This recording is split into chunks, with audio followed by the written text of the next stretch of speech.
and Suzanne and Pat will run to you. Could you please explain the significance of the shoelaces? Yes. Okay, can you hear me? No. No. Oh, I forgot. I turned it off. Yes. There you go. Now? No? Yes, there you go. Muy bien. So everybody that arrives to our center arrives without shoelaces. Because at the Border Patrol facility, they remove all shoelaces and all belts. I think it's a procedure they need to do to keep them safe, but they don't get them back.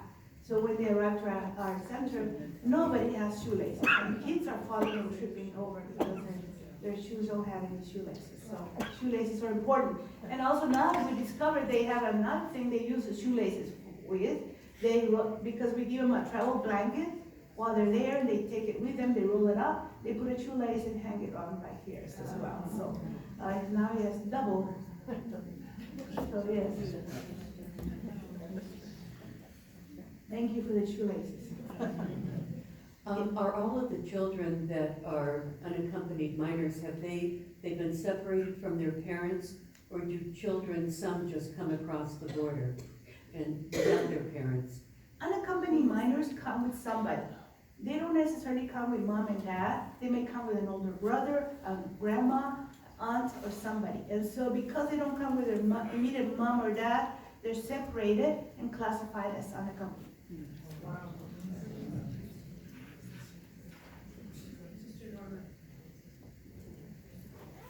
I'd just like to thank you for hosting the delegations that come.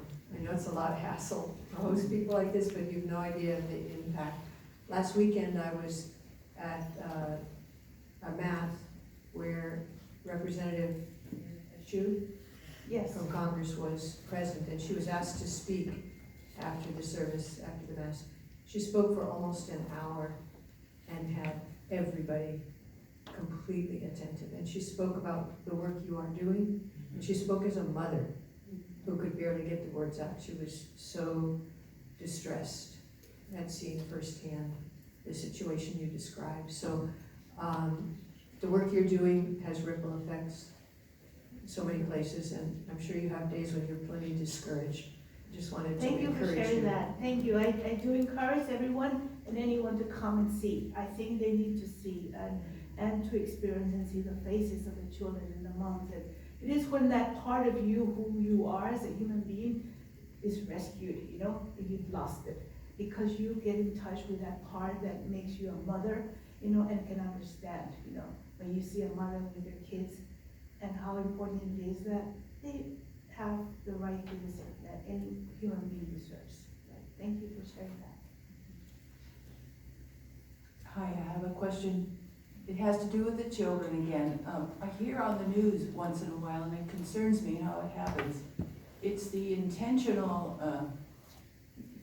an intentional adult taking a child in a kidnapping a child across the border, not in the United States, and bringing the child in and saying that I have a child, so the chances of getting across the border would be greater. This is as much as little I understand it.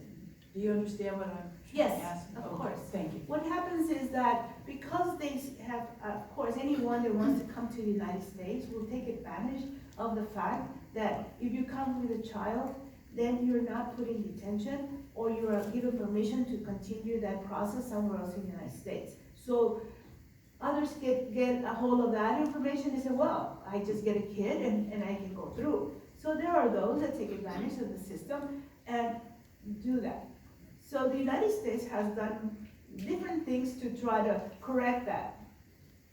Initially, they started to get the consulados to be able to identify where that child really belongs to that parent. And still, they were still concerned that maybe they were thinking that everybody was doing that, but it's not true. What they start doing now, the DNA testing, where they can identify whether the child really is that parent's. And so that's very good, because now those that are taking advantage can get caught and they can stop that. And those that are really truly a family are left together. This is kind of a follow-up question, maybe.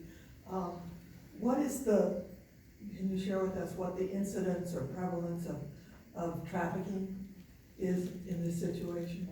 The trafficking is very real and it's happening a lot. And so it is important that we understand and educate ourselves to know what are the signs of trafficking so that we can stop it and so that it doesn't happen. But yes, unfortunately, organized crime is behind all of this. And so I think that a lot of the problems that we see in their country is part caused by the organized crime, and the solutions are part of the organized crime solution. It's all about money and making money and exploiting these families. So it happens a lot, and we must be vigilant in trying to address that correctly. What is being done or can be done for the cause of all this? What do you mean? Well, I mean, why are the people leaving? The people are leaving because they're in terrible conditions. Well, Yes. is there anything being done to? Unfortunately, not enough is being done, or almost nothing is being done. I'm certain that there are groups in local churches and groups within our own church that are addressing things back home where the root cause of why people leave. But unfortunately, our country is not doing a massive response to address that, like they have in the history, where some immigration happens and the United States has always massively gone in and helped economically. The same thing is not happening in this case with Central America. If we truly address the root cause of why people immigrate, we would definitely find some better solutions to what's happening than just simply address it at the border. The problem is not at the border. The border is just an outcome of what is happening in their countries, and we must address it back home if we want to find solutions that work. Good morning, sister. Thank you so much for your very moving presentation.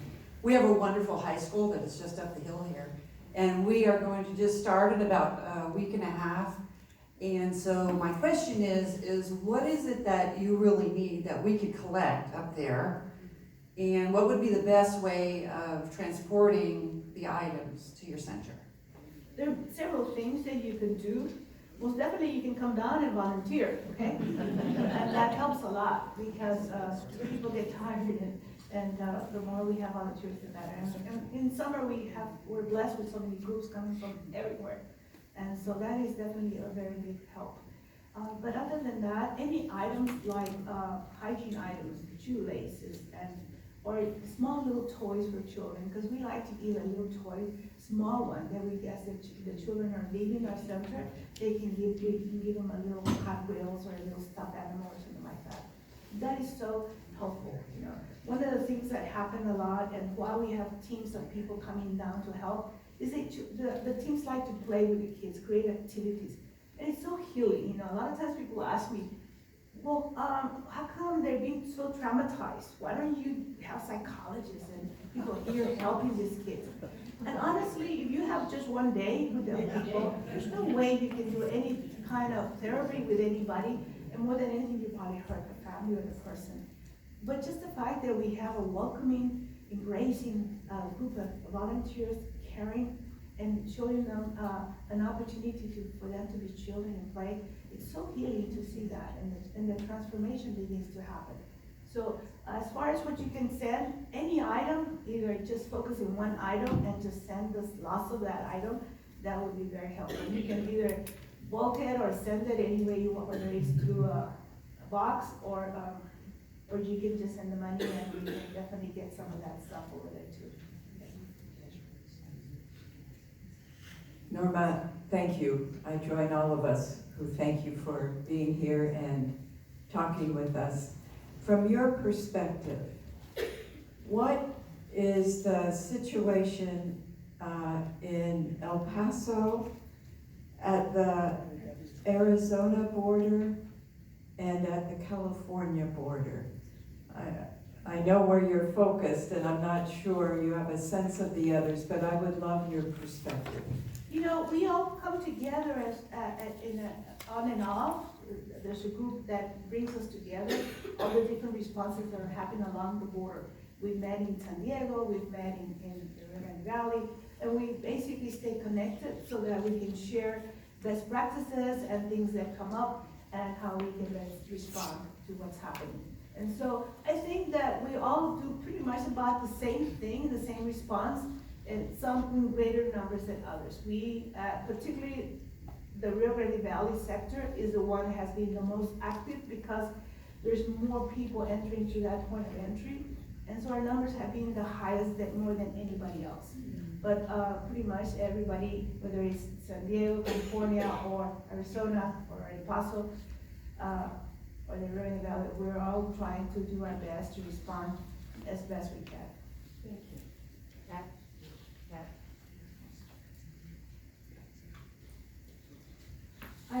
Thank you, Mr. Chairman. I have a question just about, is there no possibility of any type of sponsorship of, or is there any talk of that, of moving people out of these detention centers, or is our government just not, allowing that in any way by a community, a church, or an individual or family? The detention facilities, when people end up in a detention facility long-term, they have to pay a bond and they have to move out.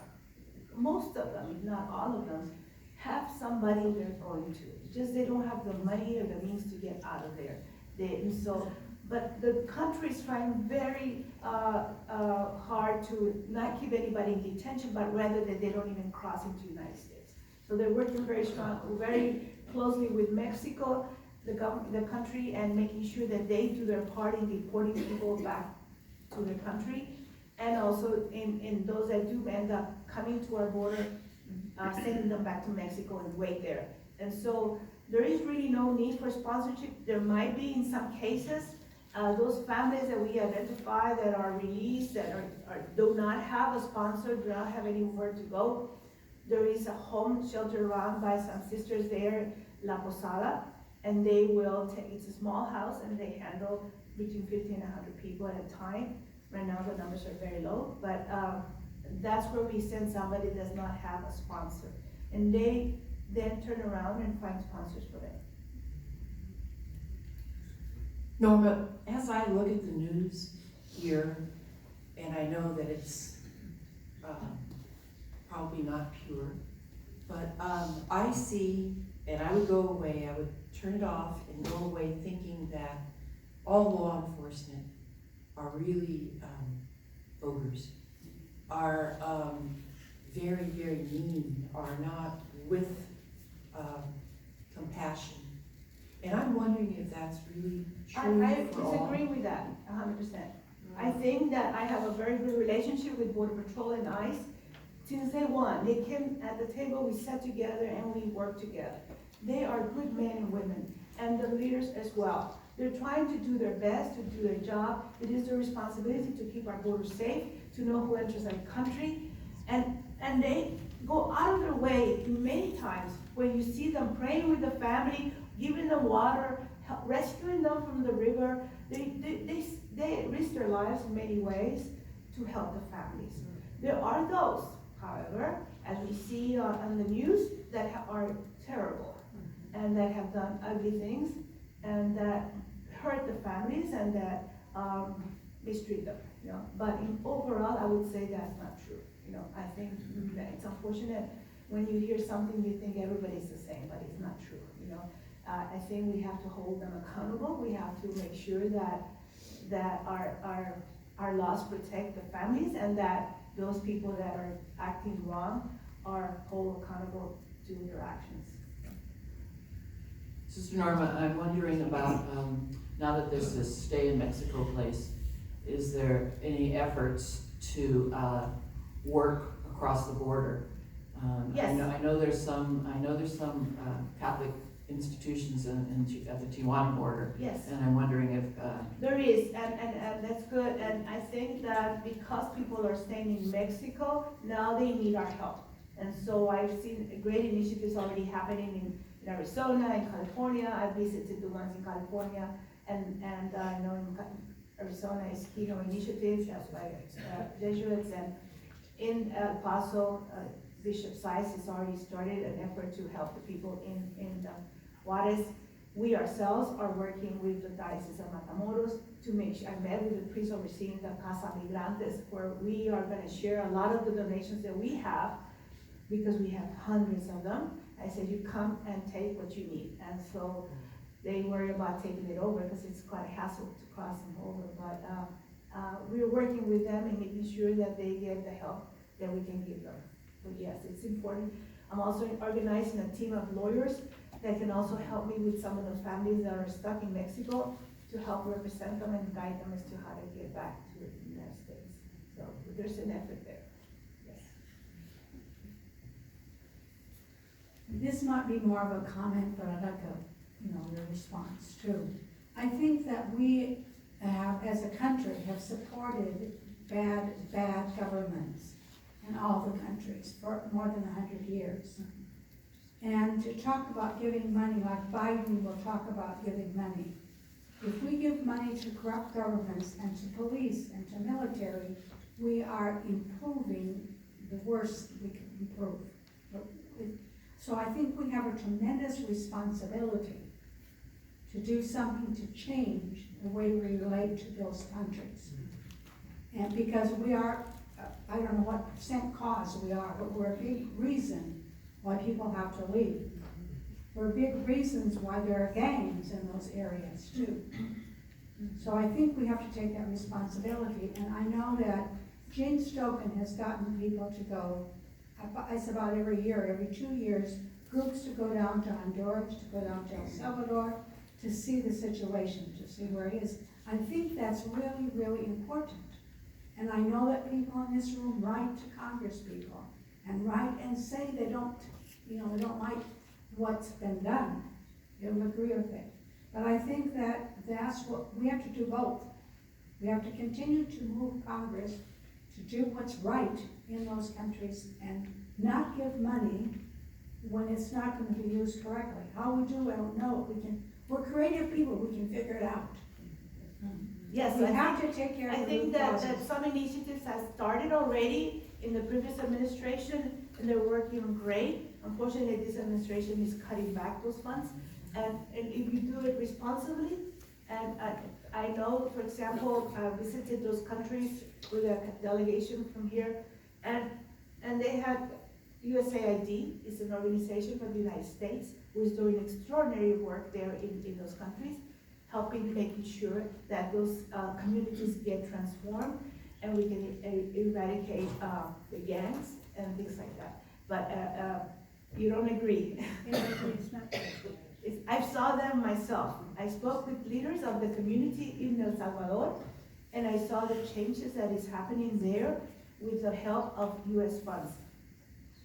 I think that whether that or any other group like CRS is also doing great works there in those countries, we must focus on making sure that funds and resources are there to transform and address the problem as we see it. Definitely. Okay, Norma, excuse me, Norma, is there any way you can get the United Nations to put pressure on the United States in regard to their not keeping they obviously have transgressed international law in many ways. Is there any way, have people looked into that?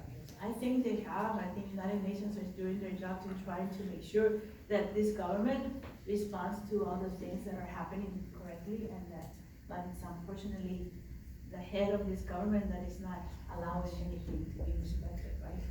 Yeah. You know who that is. Yes. Okay, we are out of time for questions, and we're going to have a panel, but Sister Norma is going to be with us today, so snag her. Very glad to thank you very much, Sister Norma.